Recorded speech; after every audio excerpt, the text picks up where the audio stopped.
The matter before federal lawmakers at plenary is a request for a $350 million loan for the Kaduna state government. The credit facility was approved by the World Bank in 2016, and it is captured in the 2016 to 2018 Medium-Term Expenditure Framework, MTEF. The loan is proposed to finance critical infrastructure and help stimulate internally generated revenue in Kaduna State. However, the Committee on Local and Foreign Debt do not approve this borrowing. Kaduna State has a total debt stock of $232 million, making it the second most indebted state in Nigeria. 5, that approving the current loan request of $350 million for Kaduna State will bring its total debt stock to $582 million. That if this loan request is approved, the new debt total stock of $582 million for Kaduna State will be unsustainable and necessarily attract huge financial burden on the meager federal allocation to the state. Lawmakers from Kaduna State also voiced strong opposition to the loan. The money received in Kaduna State is much, and I could not understand that it's nothing happening in Kaduna State completely. They are busy retiring people, sacking people, and you are asking for a loan to do what with the loan?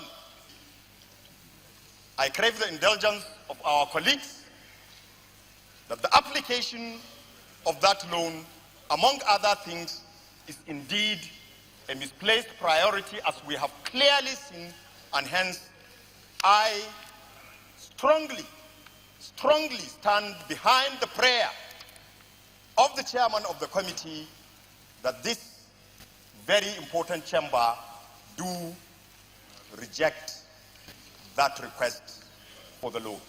I so move. Say aye. After the contributions from lawmakers, the Senate went on to reject the request for a $350 million external loan by the Kaduna state government.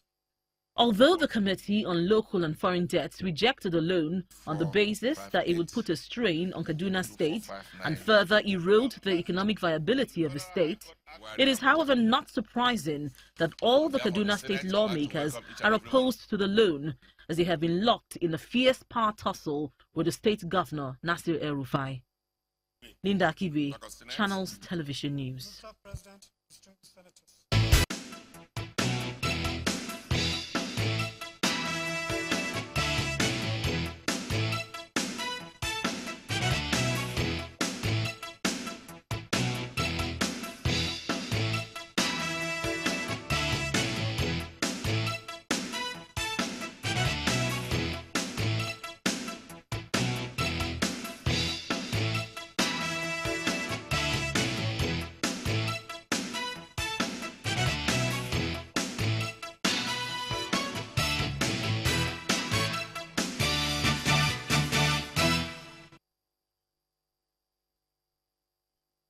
It was that submission that the Minister of Finance saw, and she now took it to her own governor because of the enormous benefit this will bring to the state. She took it to her governor, and her governor also applied, looking for $350 million.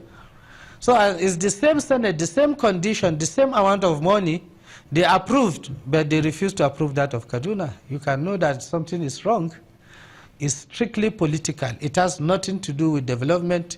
The interests of those who were opposed to it were strictly for their own personal and selfish reason, and not for the benefit of the people of this state. All requests must follow due process.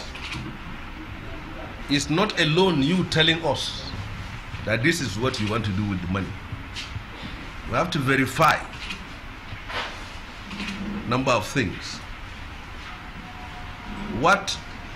Number one, what is the debt profile of your state?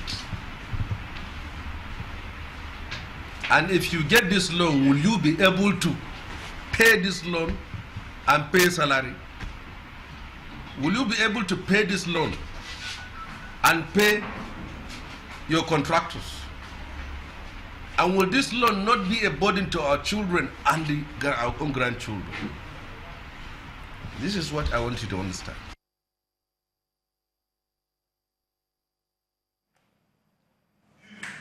Welcome back to Sunrise Daily. It's the Kaduna Investment Summit. It's 3.0. That's the third edition. We're in the heart of it. This time we'll have the governor, Madam El-Rufai, governor of Kaduna State. Thank you for coming on this morning. Good to see you again. Good to see you too, Chamberlain. Well, this investment summit, this is the third one, but I see that the theme here is partnership for development. But those who will wonder, but you've always directly or indirectly sought partnerships for development in the first and the second one. Yes. Why did you have to emphasize that this time? Well, because I think we are at a tipping point as far as the development of the state is concerned. In the last 2 to 3 years, we have seen how many investors have come to Kaduna and jobs have been created, but we want to deepen that. What was surprising to us was that nearly 80% of all the investment we attracted were foreign investments. And we feel that it is time to, to have more domestic investors coming to Kaduna and getting other forms of investments like public-private partnerships, much more than foreign and domestic investment. And we're looking at not just investors in Nigeria, but also other African investors, particularly in light of the ongoing discussion to have an African free trade area. And this is why one of our keynote speakers today is the former president of Tanzania, President Jakaya Kikwete. So we think that the state is at a point now that we are not selling the state as such. The state has a good brand locally and internationally. And what we need to do is to push for more partnerships.